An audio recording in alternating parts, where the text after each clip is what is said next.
Te taumata o ngā tino Pene Whaikano, nā te tamariki, mā te tamariki. Ko koe tēnā, kua noho ki te whakaaro, ko ēhea Pene Whaikano hei hoko mau, kua uti i a mātau te whakataurite i ngā momo Pene Whaikano.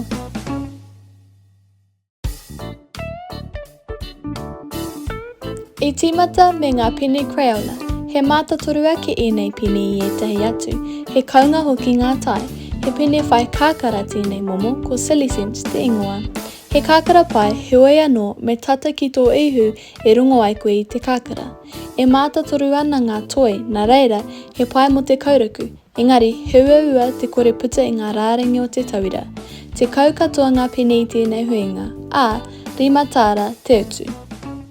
I nā te huahua o ngā tai i te huinga Kookie, e toru te kauma ono katoa o te rā i nui aki te utu, arā i iwa tāra iwa te kauma iwa hinati. He rite tonu tō mātau harikoa i te whakamahia o te reo Māori e Kookie i ngā Pākite me ngā pene, ka kino kē hoki. He pai kē atu ngā momo tai mawhiro e toru i te mea ko tahi. E ahai ana te kite kaore e pērā rawa ana te muramura o ēnei pene i o ngā pene Crayola. Ka mutu e whaiti rawa ana ngā toi ka tae kaika hoki te āhua o te tā. Ka wehe ana i te reka i te pai o ngā pene Faber-Castell. Ko rongo rānei koe i te pā reka i te hanga ahanoa me ngā taupuki o ēnei pene te ngahau hoki. He āhua whaetia ki te toi i ngā pene Crayola, nā reira i ngā wari ake te mahi kauruku.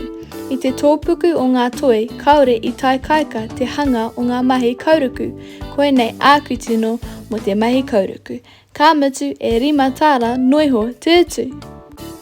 Anei, kua ēhea pene ngā pene pai katoa ki a koe.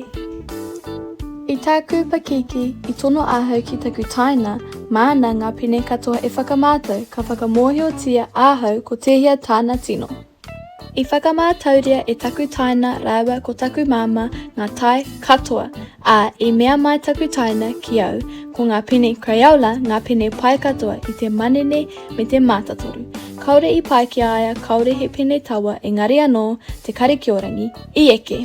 He rite ki au te pai o ngā pene Faber-Castell me ngā pene Crayola.